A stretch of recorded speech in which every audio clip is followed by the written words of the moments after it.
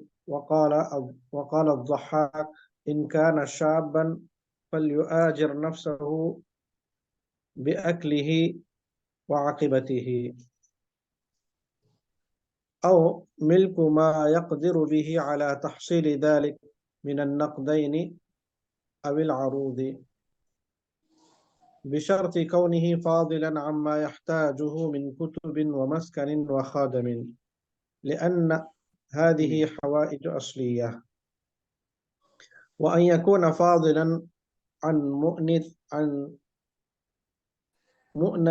مؤنته ومؤنة عياله على الدوام لأنها نفقات شرعية تجب عليه يتعلق بها حق آدمي فقدمت لحديث كفى بالمرء إثما أن يضيع من يقوت. وقال في الروضة والكافي إلى أن يعود فقط. وقدمه في الرعاية قال في الفروع. فمن كملت له هذه الشروط لزمه السعي فورا نص عليه فيأثم إن أخره بلا عذر بناء على أن الأمر للفور. ولحديث ابن عباس مرفوعا تعجلوا إلى الحج يعني الفريضة فإن أحدكم لا يدري ما يعرض له. رواه أحمد. وأما تأخيره عليه الصلاة والسلام وأصحابه فيحتمل أنه لعذر كخوفه على المدينة من المنافقين واليهود وغيرهم أو نحوه. إن كان في الطريق أمن، لأن إيجاب الحج مع عدم ذلك ضرر وهو منفي شرعا ولو بحرا، لحديث لا تركب البحر إلا حاجا أو معتمرا أو غازيا في سبيل الله، رواه أبو داود وسعيد. فإن عجز عن السعي لعذر ككبر أو مرض لا يرجى برؤه لازمه أن برؤه يقيم برؤه برؤه لازمه أن يقيم نائبا حرا ولو امرأة يحج ويعتمر عنه، لحديث ابن عباس أن امرأة من خثعم قالت: يا رسول الله، إن أبي أدركته فريضة الله في الحج شيخا كبيرا لا يستطيع أن يستوى على الراحلة، فأحج عنه؟ قال: حجي عنه. حجي. حجي عنه، متفق عليه. فعلم منه جواز نيابة المرأة عن الرجل. قال في الشرح: لا نعلم فيه مخالفا، فعكسه أولى. كافي جی يا شيخ؟ ٹھیک ہے کافی من بسم الله الرحمن الرحيم الحمد لله رب العالمين وصلى الله وسلم وبارك على نبينا محمد وعلى آله وصحبه أجمعين. ما بعد، ہم لوگ منار السبیل فی شرح الدلیل للشیخ ابراہیم بن محمد بن ضویہ اس کتاب میں کتاب الحج پڑھ رہے تھے، اور کتاب الحج میں بھی ہم لوگ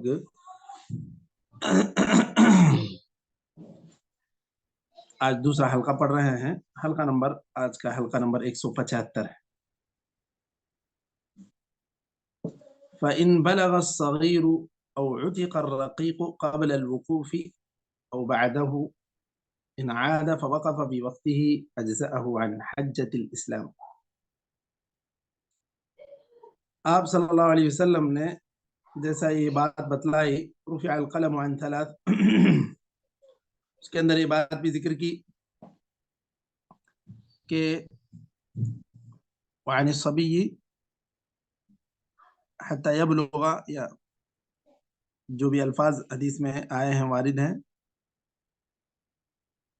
اس اعتبار سے اگر کوئی بچہ حج کر رہا ہے تو اس بچے کا حج تو صحیح ہو جائے گا، لیکن کافی نہیں ہوگا حج اسلام کی طرف سے. یعنی حج اسلام جو ایک آدمی پر فرض ہوتا ہے، وہ فرضیت اس سے ساقط نہیں ہوگی. لیکن اگر ایسا ہے کہ بچہ جو ہے 14 سال 15 سال کے آس پاس کا تھا، اب وہ 8ویں ذی الحجہ کو جا کے آرام کیا. 8ویں ذی الحجہ میں کہاں ہوتے ہیں مشائخ حجاج؟